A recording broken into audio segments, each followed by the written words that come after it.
Praise the lord. Good morning అండి, అందరూ బాగున్నారా? ఉదయకాలన దేవుని వాగ్దానం కలిసి చదువుకుందాం. దయచేసి చాలామంది ప్రతిరోజు వాగ్దానం విని మీరు మా కోసం ప్రార్థిస్తున్నారు. మా మనవి ఏంటంటే ఇతరులను కూడా మీరు బలపరచండి. ఈ యొక్క వాగ్దానాల్ని అనేక మందికి మీరు షేర్ చేయండి. ఒకరు ఒక 10 మందికి షేర్ చేయండి. అలాగనే ఈ యొక్క వాగ్దానం చదువుకుందాం. సామెతలు 26వ వచనము. నా కుమారుడా, నీ హృదయము నాకేమో దేవుడు మన నుంచి ఆశించేదంటే మన హృదయంలో ఆయన ఉండాలని ఆశపడుతున్నాం. ఈ రోజుల్లో నీ హృదయంలో ఎవరు ఉన్నారు? ధనానికి చోటిచ్చారా? ఇదిగో అబ్బాయికి చోటిచ్చారా? ఇదిగో నీవు అమ్మాయికి చోటిచ్చావా?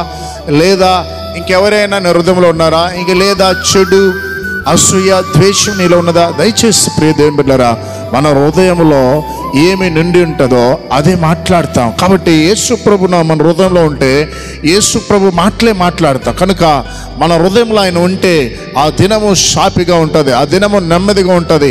మనం ఎక్కడున్నా కూడా పరిశుద్ధంగా బ్రతుకుతాం, ఎక్కడున్నా కూడా నీతిగా బ్రతుకుతాం. కనుక దేవుడు నీ హృదయానికి చోటు ఇవ్వమంటున్నాడు. నీ హృదయంలో ఆయనకి చోటు ఇవ్వమంటున్నాడు. నీ హృదయంలో ఆయన వాక్యానికి చోటు ఇవ్వాలి.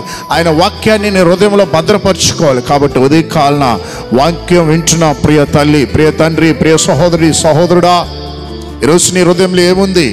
ఉదయం లేచిన వెంటనే ఇంకా బిజినెస్ గురించి ఆలోచిస్తున్నావా? ఉదయం లేచిన వెంటనే చదువు గురించి ఆలోచిస్తున్నావా? ఉదయం లేచిన గురించి డబ్బుల గురించి ఆలోచిస్తున్నావా? అయితే నీ హృదయంలో ఆయనకి చోటు లేదు. ఉదయం లేచిన వెంటనే అయ్యో నేను ప్రార్థన చేసుకోవాలి, ఉదయం లేచిన వెంటనే అయ్యో నేను దేవుని వాక్యాన్ని ధ్యానించాలి అని ఆలోచిస్తున్నావా? ఖచ్చితంగా నీలో ఆయన ఉన్నాడు. కనుక తప్పక నీ హృదయంలో ఆయన చోటు ఇవ్వండి, ప్రార్థించండి, తలలు వంచండి, ప్రార్థించేద్దాం. మహాగణుడా, పరిశుద్ధమైన తండ్రి, సర్వాధికారైన దేవా, నీకు స్తుతులు స్తోత్రాలు చెల్లిస్తున్నాం. మహిమ, ఘనత, ప్రభావం చెల్లిస్తున్నాం. ప్రత్యేకించిన ఎంతమంది అయితే నా ప్రభా అనారోగ్యంతో హాస్పిటల్లో ఇప్పుడే నీ రక్తం వారిని కడిగి శుద్ధీకరించినాను.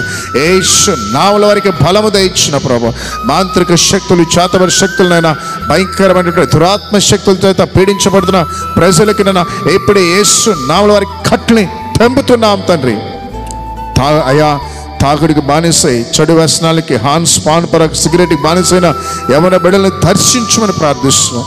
పాపం పెరిగిపోతున్న దినాల్లో ప్రతి ఒక్కరిని రక్తంతో కడిగి బాగుచ్చాము. యేసు నామములో ప్రార్థిస్తున్నాం తండ్రి, ఆమేన్.